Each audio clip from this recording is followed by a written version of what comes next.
Então, aqui, ó, é um paciente que eu acompanho há algum tempo, tem 58 anos, masculino, não tabagista.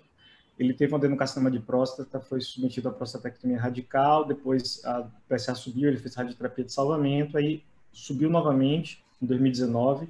Ele fez um PET PSMA que tinha um residual no linfonodo mesorretal e vem fazendo hormonioterapia intermitente. Aí esse ano 2020 o PSA deu uma subida rápida e ele voltou à hormonioterapia. Ele tinha um estadiamento, e aí ele tem um nódulo pulmonar, ele tinha um nódulo pulmonar de 0,8 centímetros em 2018. Em janeiro de 19 ele tinha um PET PSMA que esse nódulo não captava, e agora em 2020, agora em dezembro, esse nódulo aumentou um pouco. E aí eu caminhei para Trajano, mas assim, eu acho que é um nódulo bonzinho, entendeu? Mas eu queria ouvir a opinião de vocês. Aí acho que Rafael e Rúbia viram também De tórax que você está falando? de tórax. Tórax, certo. Vou compartilhar aqui a tela então para mostrar a tomografia.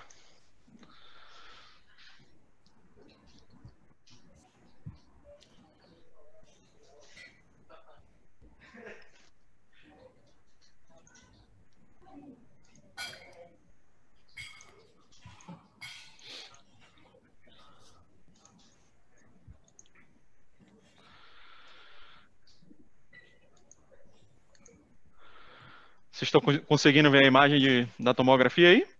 Sim. Então, o nódulo que Vinícius tinha comentado é justamente esse nódulo aqui no segmento ápico posterior do lobo superior esquerdo. É um nódulo semissólido.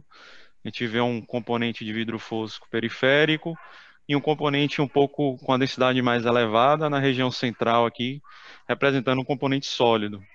Ele mede mais ou menos 1 centímetro, o conjunto, e o componente sólido mede aproximadamente 5 milímetros. Além disso, a imagem está um pouco ruim porque estou acessando o portal aqui remotamente. E tem um outro nódulo com atenuação em vidro fosco aqui no segmento posterior do lobo superior direito.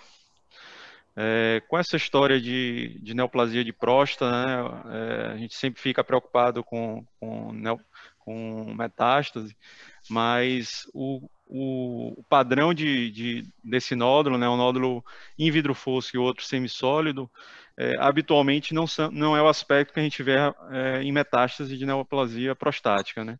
Geralmente são nódulos sólidos. Então, nesse contexto, com essa apresentação desses nódulos, eu pensaria mais num adenocarcinoma primário de pulmão, principalmente esse daqui, né? E não dá para afastar um multifocal no lobo superior direito, né? No pulmão contralateral. Mas são lesões de crescimento lento, né?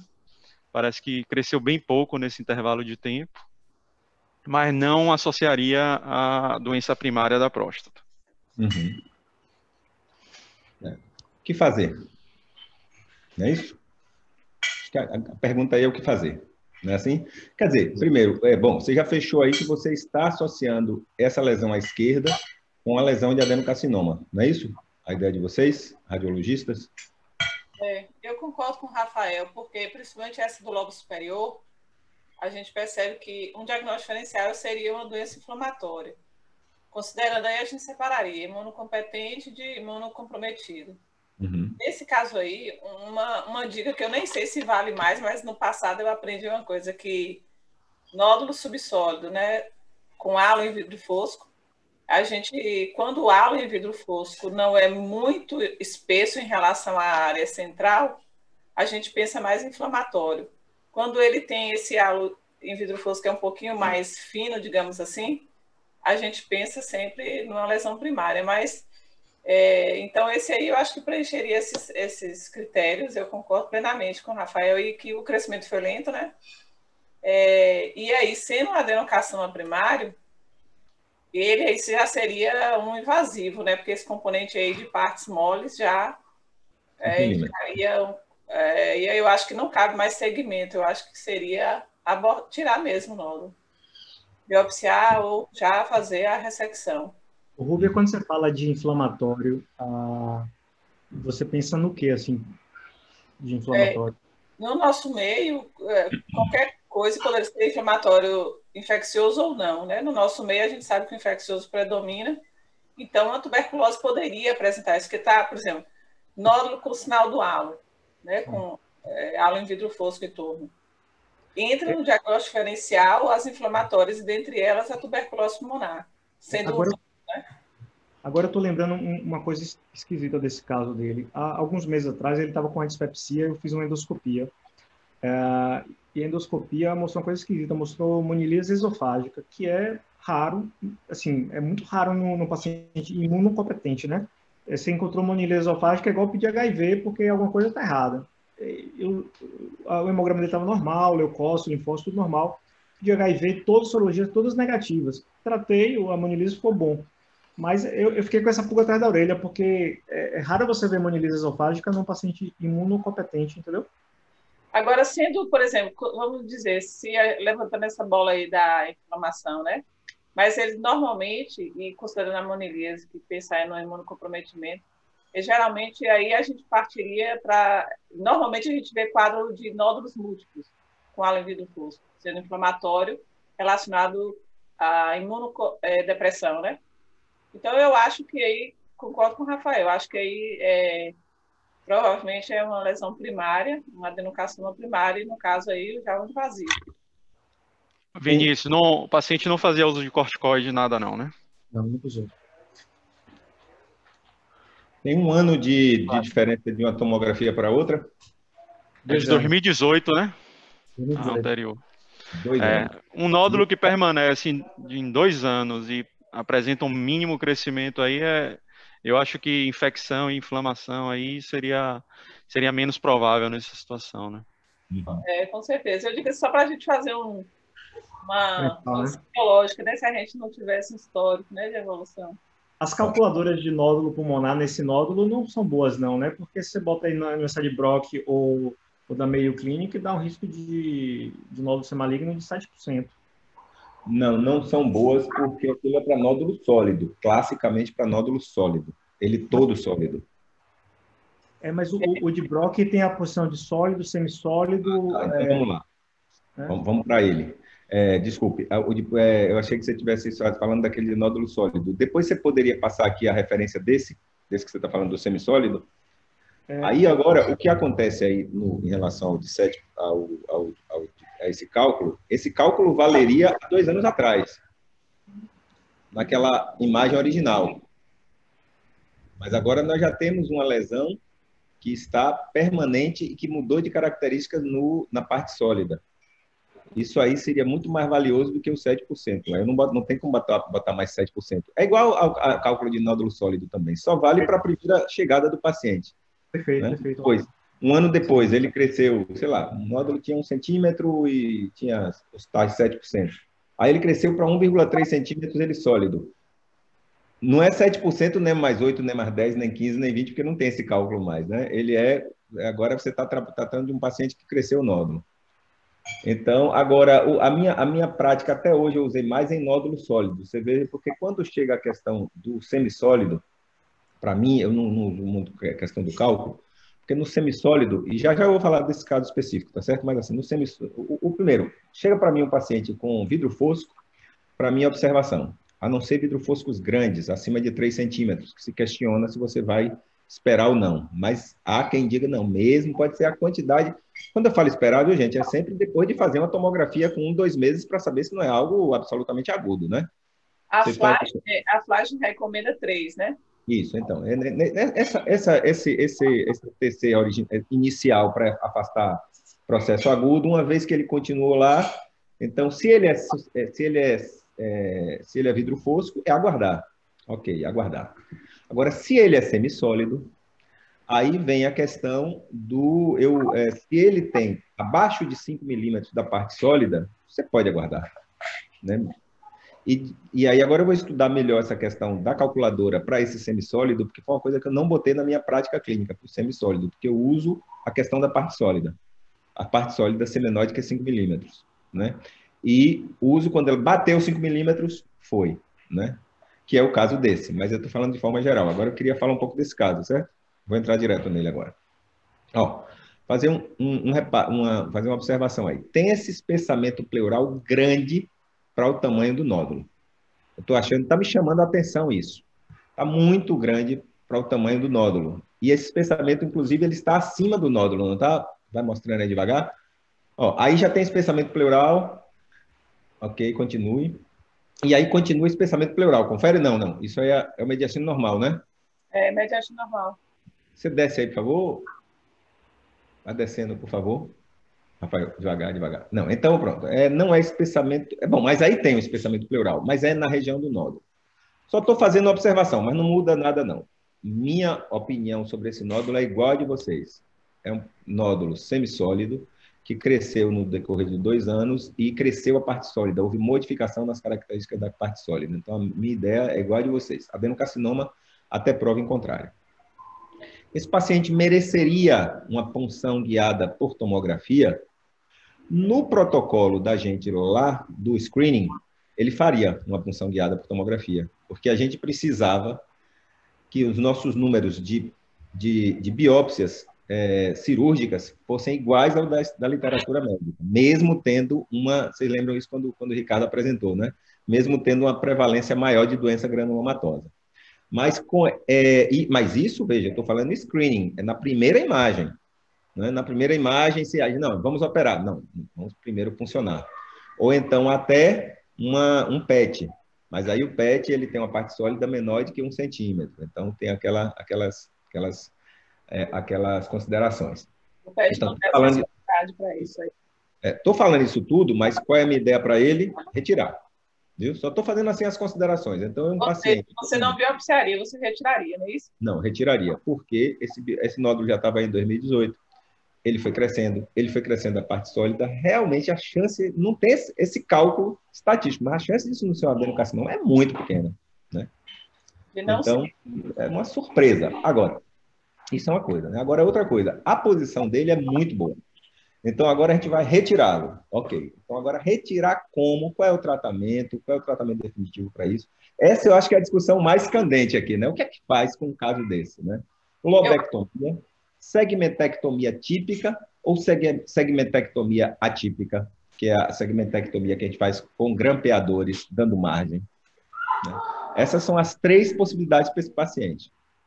Né? Eu tive no ano passado... Qual é a diferença dessas duas? Tá certo. Na segmentectomia atípica, você pode tirar aí... Esse segmento é o posterior, não é isso? Ápico posterior. É o ápico posterior. Você pode tentar tirar o ápico posterior e deixar o segmento anterior, mas o mais comum, estou falando na segmentectomia atípica, é você tirar o cúmen e deixar a língula. Ok? Essa é a segmentectomia típica. A segmentectomia atípica, você localiza o nódulo e você grampeia com a margem aí, no caso, a partir de 1 centímetro daria, mas aí é facílimo, dá 2, 3 centímetros de margem nessa posição. E aí você vai com o grampeador. Na segmentectomia típica, você tem que dissecar a veia do segmento, você tem que dissecar, você liga a veia do segmento, você disseca o brônquio do segmento, você liga o brônquio do segmento, e aí depois você tira com o grampeador. Né? Porque quando aí tem 2 técnicas, inclusive hoje, para você ter uma ideia, tem um congresso hoje, que já teve 2 edições, a terceira ia ser no Japão agora, a pandemia não deixou, só sobre segmentectomia, só sobre ressecções menores em câncer de pulmão, né? Que mostra as técnicas que o pessoal está usando para você fazer o segmento típico, tudo que se pode fazer em termos de refinamento técnico para fazer segmentectomia. Mas, em nódulos abaixo de 1 centímetro, o consenso hoje, pelo menos dessa última, e eu fui em Nova York na última, eu não fui na primeira, mas fui na segunda, né? Assim, nódulo abaixo de 1 centímetro, era assim, como se fosse padrão para todo mundo que estava lá, ó, nódulo abaixo de 1 centímetro, você pode fazer uma segmentectomia típica, entendeu? No nódulo semissólido abaixo de 1 centímetro do tamanho completo. Agora, entre 1 e 2 centímetros, segmentectomia típica. Acima de 2 centímetros, você não considera segmentectomia. Só em casos que o paciente tenha função pulmonar comprometida, aquelas outras situações que a gente viu. Tudo isso que eu falei antes é paciente com função pulmonar normal, viu? Nódulos até 2 centímetros semissólidos, você considera a possibilidade de uma segmentectomia. Inclusive, tirando um segmento só, não precisa tirar 2 nem 3, não. Você tirando só um segmento, quando você pode. A técnica que é difícil, aí o refinamento técnico é que está se A gente está investindo nisso, a cirurgia está investindo nisso. Estou dando a notícia aqui, né? Aí vai vendo, mas tem um detalhe, né? Os nódulos eles não estudam, eles não escolhem um segmento. Às vezes ele está entre um e outro, né?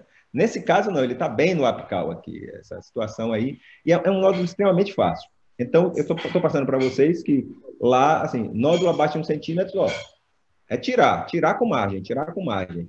E sem mexer em linfonódulo, não há necessidade de linfadenectomia. Entende? Agora, por quê? Qual é o racional disso? É que a parte invasiva dele tem 5 milímetros. O restante você vai ver o parênquima todo montado, né? E com aquela infiltração lipídica, né? Pelo tumor, mas com o parênquima montado. Então, a parte invasiva é de 5 milímetros. A chance de morte desse paciente aí é de 5%, né? Ou menos. Há séries que é de 2%, abaixo de 5%, né? A recidiva local desses pacientes é raríssima. Aliás, desculpe, a presença de linfonodo positivo nesses pacientes é raríssima, né? E ele, abaixo de 1 centímetro, a chance de recidiva local com a segmentectomia atípica é absolutamente baixa ou inexistente. Mas vamos botar que exista, tá certo? Vamos advogar o diabo aí, já para ir para a questão de uma segmentectomia atípica. Não é porque você, assim, quando as discussões disso há 5 anos atrás, quando se começou a fazer isso 5, 10 anos atrás, era que e tem alguns trabalhos, né, que mostravam uma recidiva maior em pacientes que tinham segmentectomias atípicas em relação à lobectomia. Porém, eu estou falando de 5, 10 anos atrás, viu? Porém, sem aumento de mortalidade. Por quê? Porque no follow-up você chega, tem uma recidiva local ali, você chega e faz a lobectomia de complementação. Não necessariamente impacta na sobrevida, entende? Mas impacta na recidiva. Então, eu retroagi isso, mas agora a realidade já é outra. Os tumores de 10 anos atrás não são os tumores, não é esse tumor aí. Esse tumor aí, olha aí, é padrão do paciente que estava sendo acompanhado, bem acompanhado. No follow-up, a gente conhece hoje um pouco do comportamento biológico dele, porque sabe que ele é extremamente lento, é indolente, isso também anima, né? E conhece uma outra coisa, que ele já tem um vidro fosco lá do outro lado. Então, imagine aí, por exemplo, a gente faz uma lobectomia aí, e aquele vidro fosco faz uma parte sólida, e fica igual a esse. Aí a gente faz uma lobectomia superior do outro lado dele daqui a 5 anos, é um paciente jovem. Aí ele já tem 2 lobectomias. Aí depois ele abre um vidro fosco no lobo inferior, direito ou esquerdo, e aí fica do tamanho desse. Você vai fazer uma pneumonectomia de complementação em 3 tumores desses? Aí eu estou falando isso hipoteticamente, né? Já tive 3 pacientes assim, viu? De pacientes que já tiveram um segundo primário no decorrer de 10 anos. E aí... Desculpe. Estou com dúvida. Depois eu queria que você esclarecesse 2 dúvidas. Certo. Aí eu já fiz uma lobectomia média, depois uma lobectomia inferior. Já fiz uma lobectomia inferior de um lado e uma lobectomia inferior do outro. Já fiz... no terceiro caso, eu tinha feito uma lobectomia superior, e aí apareceu um tumor no centro do lobo inferior. Então, não podia nem tirar só ele. Ele era pequeno, de 1 centímetro, mas no centro. Aí, esse eu fui para a radioterapia. Mas se a radioterapia não segurar, eu vou ter que fazer uma pneumonectomia de complementação de um nódulo que é de 1 centímetro. Por essas e por outras, num caso como esse, eu não indico lobectomia. Certo? Então, o que eu estou indicando aqui, Vinícius, no seu paciente, que agora é nosso, é que a gente retire ele por grampeador com uma margem o maior possível, a partir de 1 centímetro está ok, 2 centímetros, e a gente continua o follow-up dele normal da vida, sabe? Tomografia com 3 meses, depois tomografia com 6 meses, depois tomografia anual, e vai dar tudo certo. Se ele recidivar lá na linha de sutura, recidivou, a gente tranquilamente, a gente avisa ele antes, tranquilamente, olha, está aqui, tem uma imagem sugestiva, faz uma punção, a punção define que é um adenocarcinoma, lobectomia sem chance disso se espalhar, sabe? E a gente vai ter que fazer o follow-up mesmo, porque se eu retirar fazer uma lobé, ou fazer uma segmenté, ou uma cunha, a gente vai ter que fazer essas tomografias todas. É só ter calma e paciência, né? Trajano, essa segmentectomia atípica é a segmentectomia anatômica que chama? Não, a anatômica é atípica. A anatômica é atípica, tá certo. Tudo que eu falei de típica é a anatômica, que a gente faz entre 1 e 2 centímetros. Certo. Não, eu acho que Isso aí, tem que focar o máximo no parente, mas ele tem aquele vidro fosco do outro lado, esse paciente pode ir surgindo outros vidros foscos. Acho que você está certo aí na sua conduta. Você propôs o que com o paciente, ou você acertou alguma coisa com o paciente de fazer alguma coisa, ou não? Basicamente, eu falei o que eu falei aqui para vocês de uma forma simplificada para ele. Claro, e como foi a primeira vez que eu falei para ele, ele não sendo médico, eu sabia que uma parte do que a gente fala não fica, né? E eu vou repetir na próxima vez, tá certo? Mas é assim do tipo, olha, é um tratamento suficiente para você e que você não perde praticamente, você não vai perder nada de função pulmonar, sua função pulmonar vai ficar exatamente igual, porque fica mesmo, viu, com 6 meses. E a gente vai ficar acompanhando a sua vida, mas isso não lhe mata, a chance disso lhe matar é desprezível, e é mesmo, né, estatisticamente, né? E o tratamento, e esse procedimento, a chance dele estar em casa no outro dia é razoavelmente alta. Se não, em 2 dias. Você pediu para o dele já? Já. Beleza, vou então conversar com ele na segunda-feira e reforçar, né, a questão da indicação cirúrgica. Uma pergunta, gente. Considerando que isso aí é um adenocarcinoma primário, lobo superior esquerdo, e que tem um nódulo outro em vidro fosco no lobo inferior direito, né? Ou seja, um multifocal.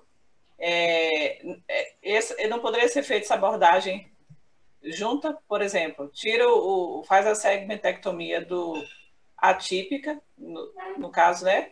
Do lobo superior esquerdo, e também do nódulo contralateral? Ok, bom, para você ter uma ideia em relação a isso, eu já tive casos, pense nesse caso aí, com aquele nódulo contralateral sendo do mesmo lado, só que numa posição de difícil localização, e ele sendo apenas vidro fosco.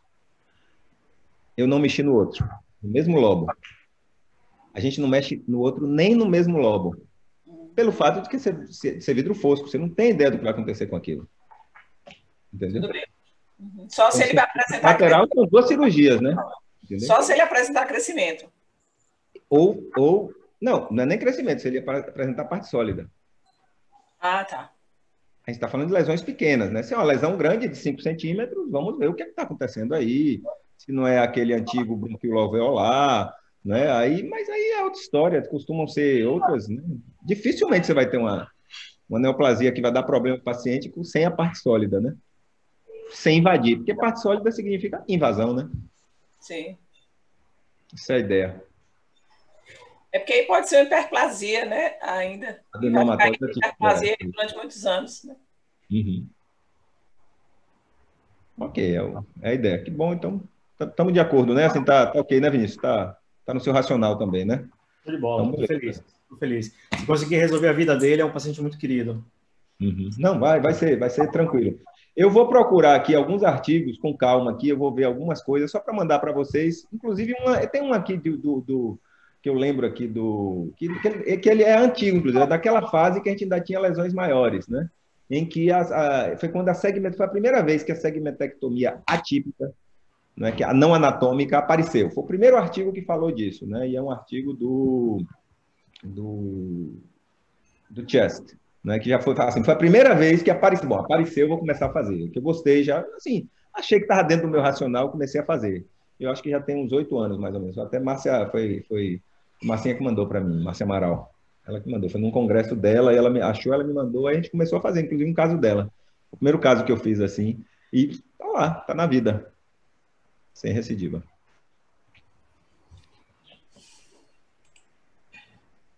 Ok, vamos para outros? Eu tenho, pessoal, um caso aqui, 3 casos, na verdade, que eu poderia apresentar. Um que já tem anatomia patológica, 2 que eu tenho anatomia patológica, tá certo? E outro é evolução clínica. O que é que vocês preferem? Tem um que é lá do serviço do hospital, tá, viu? Que eu acho que seria interessante. Fica à vontade aí, Rúbia. Apresenta aí. Acho que a gente tem tempo aí para mostrar, se não tiverem outros. Vamos lá. Esse é um paciente... O nome vai estar aqui, tá, gente? Não tem jeito. Eu vou só compartilhar a tela, né?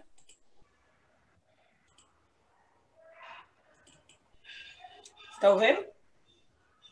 Sim, estamos vendo. Bom, Esse aqui é um paciente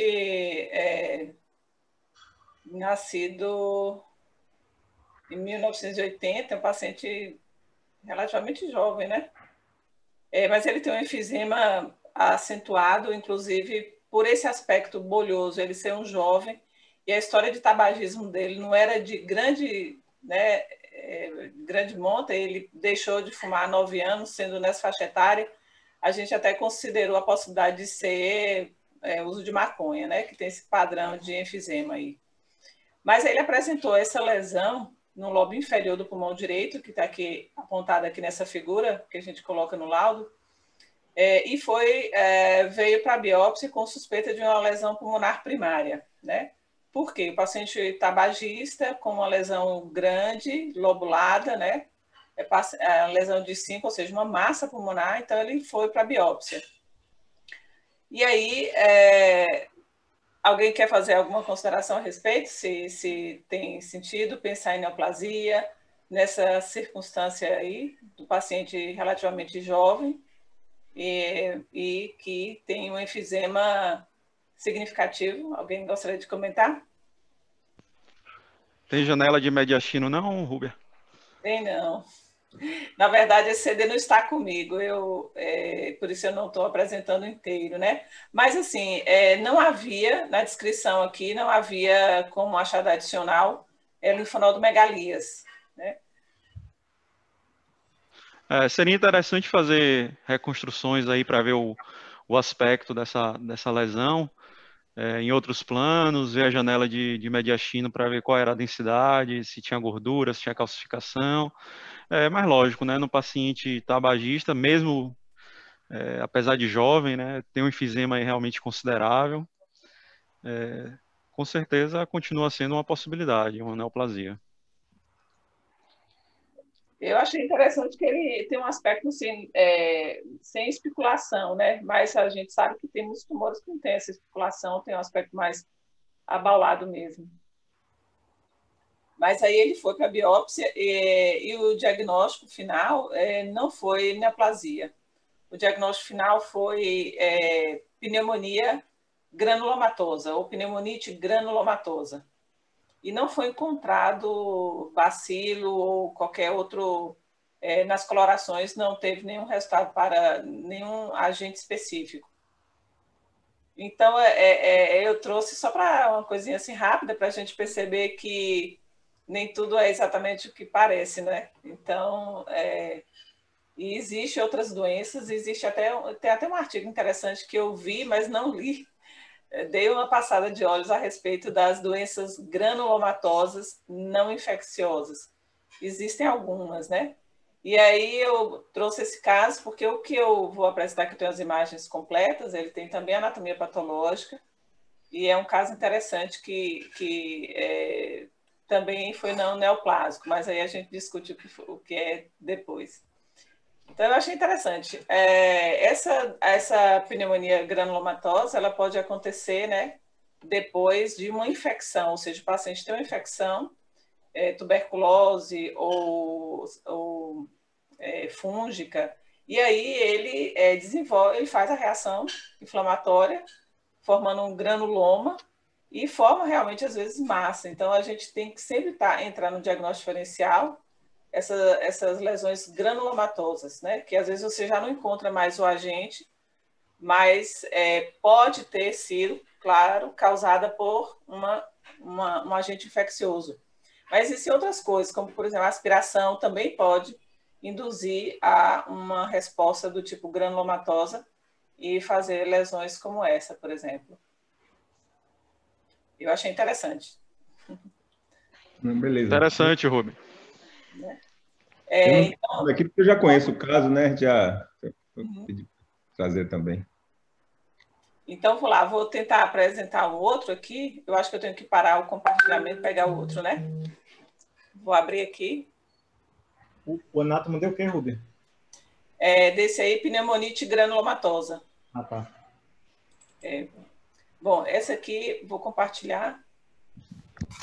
Só um minutinho, pessoal. Abrindo aqui no Pax.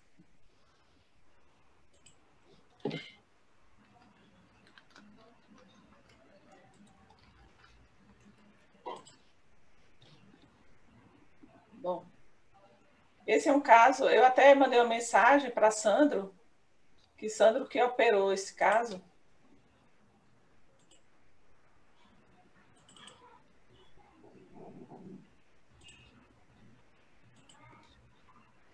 Estão vendo, gente, a minha tela?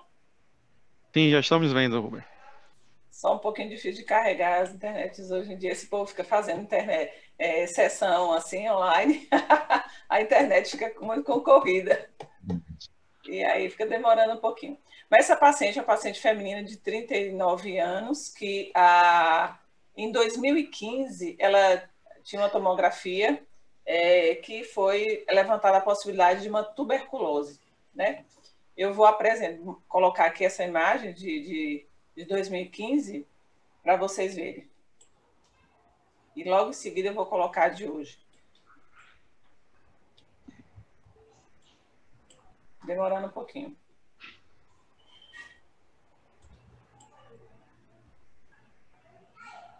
Na época, então, ela tinha 34 anos, apresentou um quadro de tosse e foi uma tosse persistente, foi realizada uma tomografia. Na tomografia, a gente vê aí, esse exame, não fui eu que vi na época, né? Ela tinha, então, linfonodomegalias mediastinais aí paratraqueal superior à direita, tá vendo aqui? A gente não está vendo não, Rubem, não está passando as imagens não. Como é que eu faço? Então, vou parar o compartilhamento? Tente parar e compartilhar novamente, que não está passando as imagens aqui agora. Tá, peraí.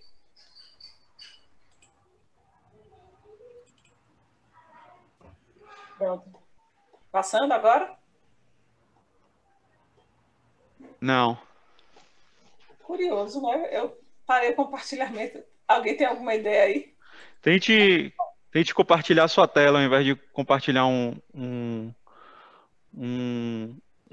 aplicativo específico. Você tenta compartilhar sua tela e tudo que você abrir vai aparecer, entendeu? Ah, pronto. Ok. Agora? Não, continua não passando. Pelo menos, tente agora. Agora acho que vai dar certo. A gente está vendo o seu desktop aí agora. Né?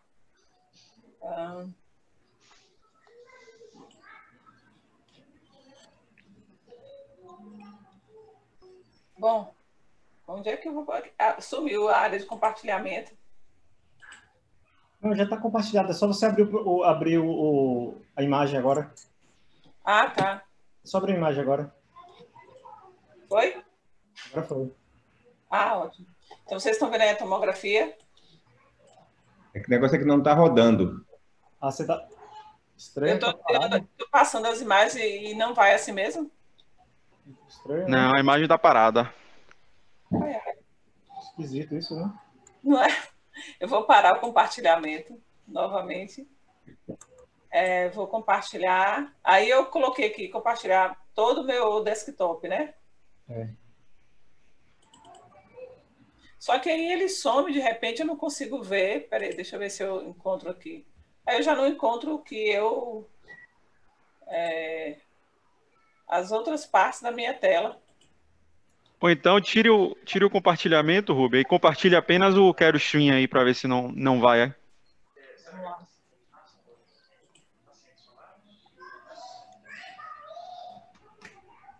Agora? Passando? Não? Não está passando. Não. Nossa.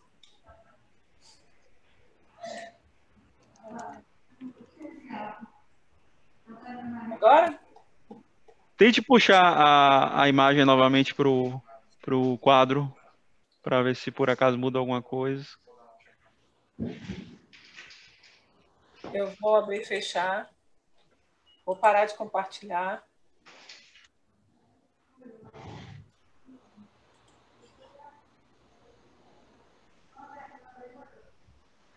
Deixa eu ver aqui.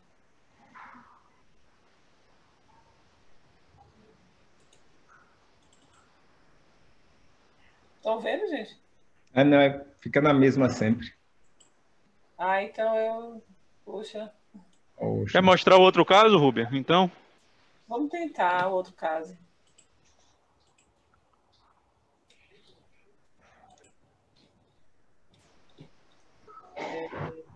Talvez tivesse algumas opções, alguma coisa nas opções avançadas, mas eu só consigo fazer isso para quando é para compartilhar só o som, né? Às vezes você quer compartilhar só o som, tem uma opção lá em opções avançadas, mas eu não sei se resolve nessa situação aí. Sim. Ah, estão vendo agora alguma coisa? Sim, tem uma. Agora está rodando. Tá rodando a imagem. Agora foi. Essa é outra paciente. Essa daqui, gente, era, na verdade, um segundo plano para a apresentação do que vem, mas, assim, esse caso também não foi meu. É uma criança de 13 anos, uma mocinha já de 13 anos, que apresentou esse padrão, apresentando tosse de espinéia e, clinicamente, né, e apresentou esse padrão aqui, agora em novembro. Qual a idade? 13 anos. Ok.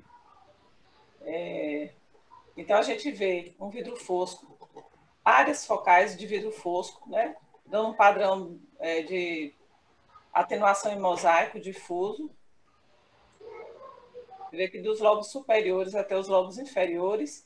E a gente nota aqui e ali algum espessamento de septos interlobulares, né?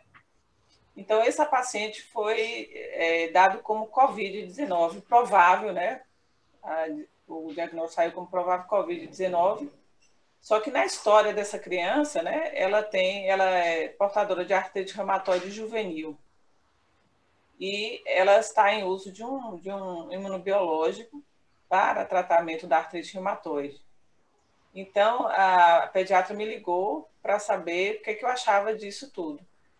Então, eu disse assim, bom, o padrão não é típico, né? Rafael percebe isso muito bem também, que não é típico de COVID-19, que a gente tem aí um padrão de vidro fosco heterogêneo, difuso bilateral, associado com algum espessamento de septo interlobular. Então, a gente vai pensar numa doença intersticial que está causando esse vidro fosco, né?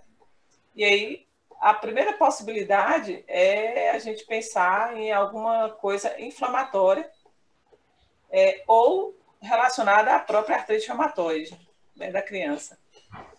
E aí, eu fui atrás de ver a história dela, né? Em 2017, ela tinha uma tomografia com um padrão muito parecido, praticamente igual, que é essa daqui. Vai carregar agora. Demorando um pouquinho.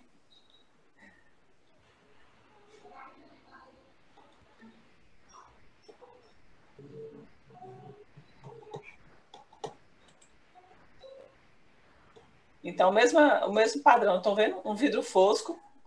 A anterior a gente não está conseguindo ver, não, Rubia. De novo, né? Tem que estar. Tá difícil passar. Isso. Espera aí. O Rubio, o que ela usava de remédio para artrite reumatoide? Algum imunossupressor? Ou então... Agora a gente está vendo. Tá vendo, né? Eu vou pegar aqui o nome, Vinícius. Espera aí só um minutinho. É de 2017 essa, Rubia? 2017. Quando você mostrou assim, eu acho que no atual contexto que a gente está, realmente Covid entra no diagnóstico diferencial, mas a gente tem que ir em busca da clínica, né? Tomografia não é diagnóstico de Covid. Existem outras condições que podem ter um padrão tomográfico semelhante. Nesse contexto de um paciente usando um medicamento desse para artrite reumatoide, a gente tem que olhar no pneumotox para ver se pode estar relacionado a alguma toxicidade medicamentosa, mas não parece ser, né? Desde 2017 parece que há um padrão semelhante aí, então parece uma coisa crônica. Pensando em alguma doença intersticial relacionada à artrite reumatoide aí, não é aquele padrão clássico que a gente vê mais periférico, ou pegando estruturas peribroncovasculares, né? Parece às vezes um padrão meio geográfico, parece haver alguns nódulos centrolobulares aí no lobo inferior direito, né? Eu não pensaria inicialmente numa doença intersticial assim, associada a essa artrite reumatoide. É isso. A artrite reumatoide juvenil, ela poucas vezes daria, né, uma doença intersticial. a gente realmente, como você falou, Rafa, eu concordo, tem que buscar a clínica. E na clínica, em 2017, ela estava usando metotrexate. Então, Mudou o metotrexate, entrou com outra droga, é isso agora? Em 2017, quando ela apresentou um quadro respiratório com tosse, inclusive febre, ela fez essa tomografia e que tem esse padrão em vidro fosco, né, heterogêneo difuso, e com essas opacidades centrolobulares aqui, no lobo inferior direito. Então, foi considerado, ela tratou com antibiótico terapia, melhorou o padrão. É capaz de ela ter tratado para pneumocistose também, né? Porque metotrexato pode fazer imunossupressão e ter pneumociste, né, Karine?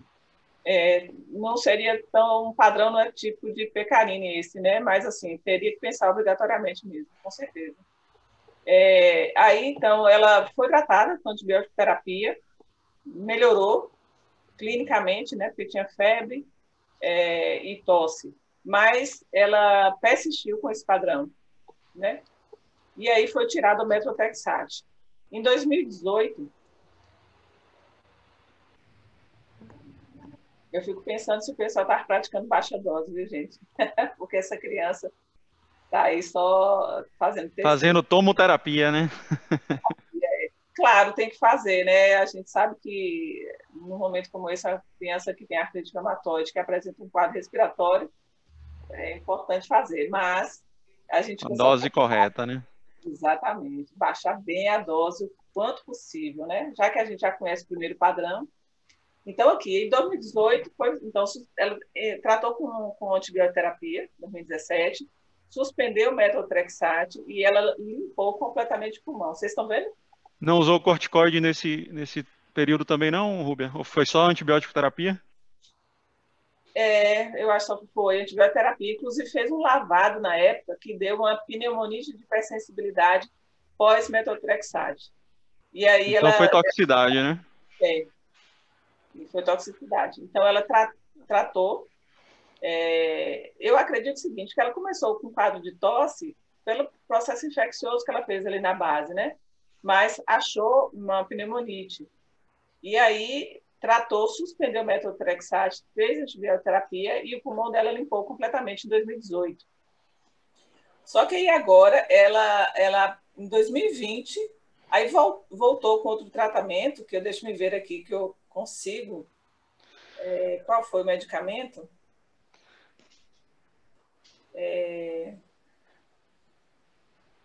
Imura, parece. Peraí, gente, eu me lembro que eu li. O Mira. É o seu nome comercial. Você sabe, Vinícius, o que é o Mira? Estou tentando lembrar aqui. Acho que é adalimumab, uma coisa assim. Adalimumab. Isso, adalimumab, exatamente, que é, inclusive, utilizada, né, para tratamento da artrite reumatoide. E aí, ela voltou... Você não consegue decorar nomes, não seja oncologista, esqueça. Exatamente, se não tem capacidade de pronunciar nomes complexos, desista, realmente. Decorar e gravar pequenas diferenças de um para o outro, hoje em dia faz parte da inteligência do oncologista. É uma inteligência muito específica. Mas isso aí, acho que é um inibidor de TNF-alfa, que o TNF está aumentado na... Antes tinha um outro, acho que era infliximab, que era um anti-TNF, e tem esse também aí. Esse acho que dá imunossupressão também, celular. Uhum. Então, justificaria, no caso... bom, então, gente, 2018 limpou, agora 2019 ela volta a apresentar um quadro de tosse torácica.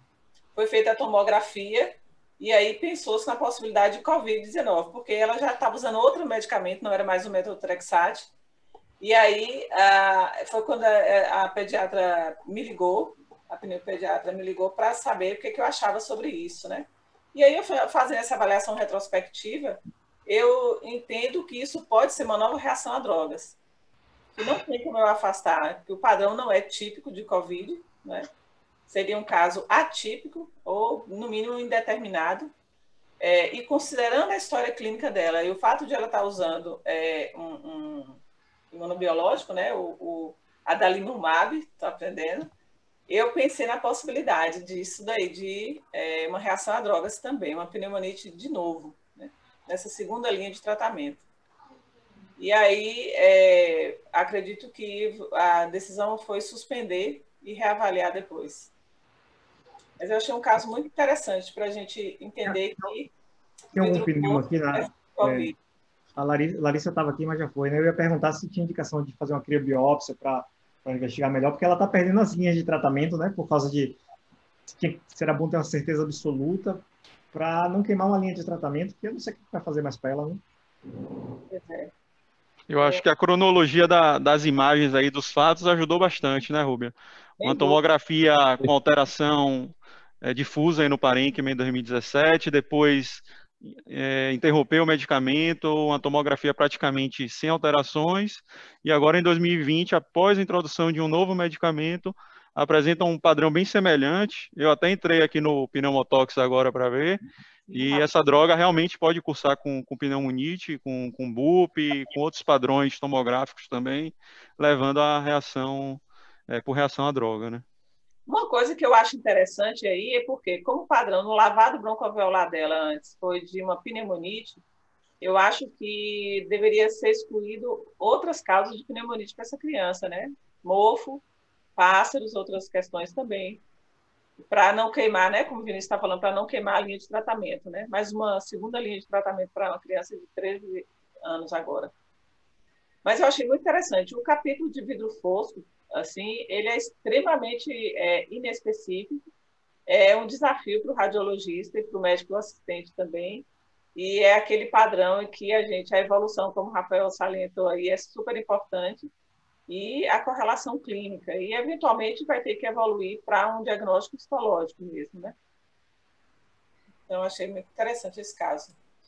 A minha única questão que eu queria perguntar também aos clínicos que estivessem aqui era o que fazer nessa circunstância, né? E se a gente não poderia aí afastar uma pneumonite por outra coisa, e não pela droga. É isso. O outro caso, não sei se dá tempo, vou ver se eu consigo compartilhar. Vocês acham o quê? 1h30?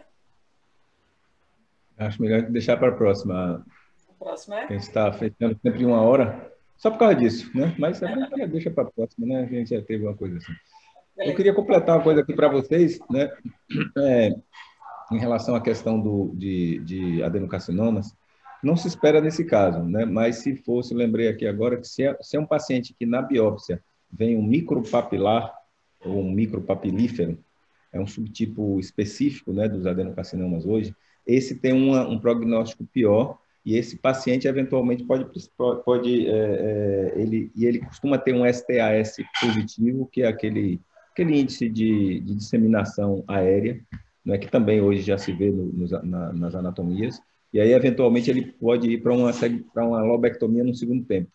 Mas esse micropapilífero é extremamente raro, viu? Ele é 1-2% dos casos, é muito infrequente. Tá sem som, Rubem.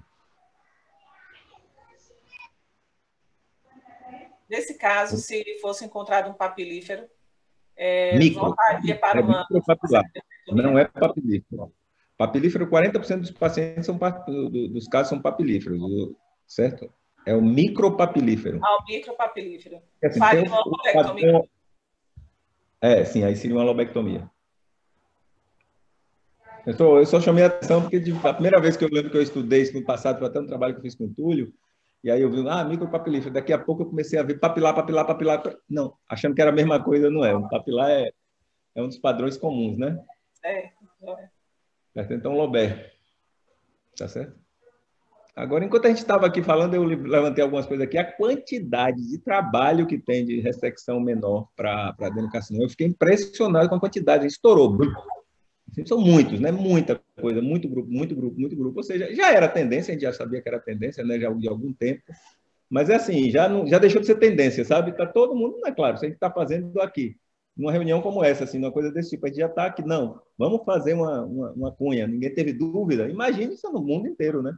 Está todo mundo segurando e não é à toa, né? Por causa justamente daquele vidro fosco. O que é que segura a gente aqui, todo mundo? Não, bora. o vidro fosco do outro lado, né? Que já está avisando que vai chegar aí. Ô, Trajano, se ele fosse o primeiro caso para você, ou seja, você não tinha tomografia anterior mostrando o crescimento, você ia biopsiar ou você ia retirar logo?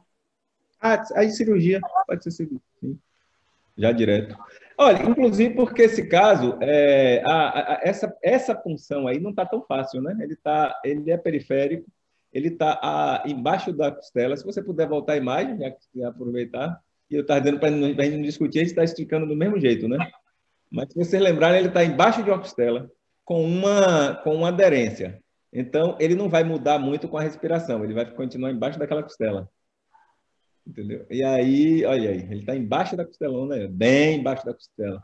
Isso é muito mais difícil de se ele estivesse no meio do parênquima. No meio do parênquima é sossegado. Nesses casos, você está vendo lá com a gente, você sabe que isso é difícil. Mas, então, ele é primeiro, né? Os meus pacientes que estão chegando assim, eu tenho feito o diagnóstico. Viu? Antes, com agulha. Eu tenho alguns casos assim da cardiopulmonar, estou falando que você sabe que lá no Otávio Mangabeira não aparece tanto desse caso, mas a gente tem feito lá também, de semissólido. Né? Eu já fiz diagnóstico em paciente com 9 milímetros de tamanho, a gente foi lá, fez o diagnóstico, adenocarcinoma, levou para o... Inclusive, você está acompanhando. Você está acompanhando agora, chegou para você, acho que já chegou para você, Eu? Vinícius. Rafael. Não, chegou para Vinícius agora. Um paciente que chegou recentemente, que eu fiz uma segmentectomia, um senhor. Chegou agora, não chegou um senhor pós-operatório? Então, esse senhor, ele teve o diagnóstico por agulha, depois eu fiz só o cúmen para ele, eu retirei o cúmen, pela idade dele, principalmente, pelo tamanho da neoplasia, agora não vou saber exatamente o tamanho dele, mas eu acho que ele chegava perto dos 2 centímetros, né? Mas a parte sólida não era tão grande, eu retirei o cúmen, mas o dele eu retirei o cúmen não foi por causa do tumor, foi porque ele era um paciente...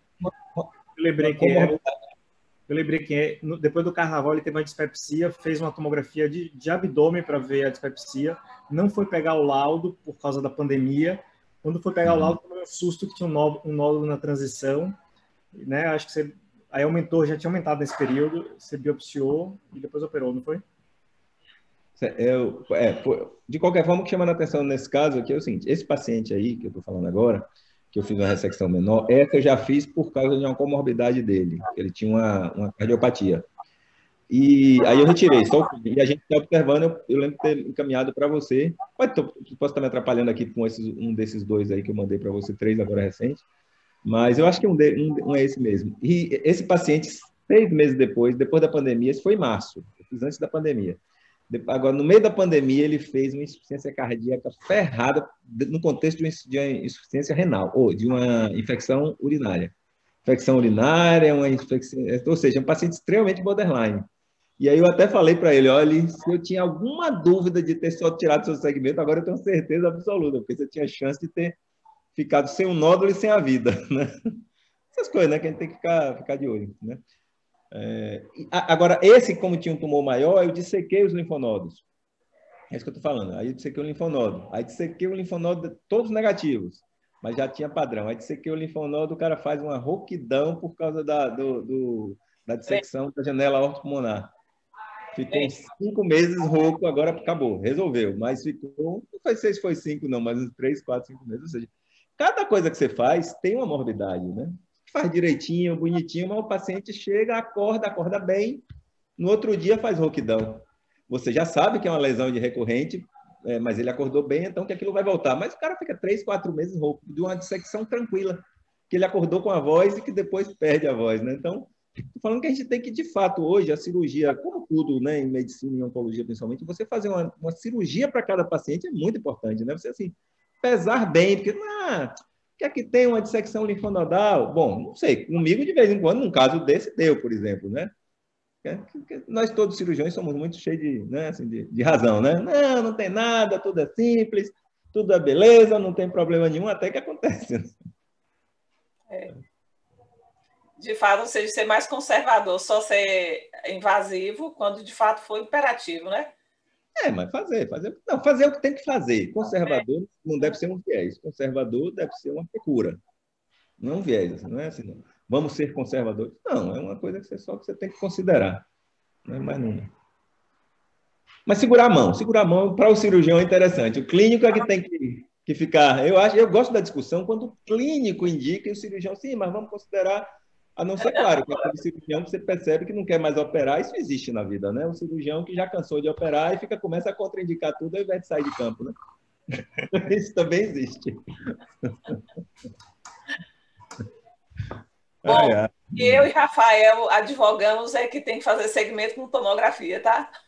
De baixa dose. Né, Rafa? É isso aí, vamos gerar exame. Uhum. Tá certo, gente. Foi bom estar com vocês nesse horário.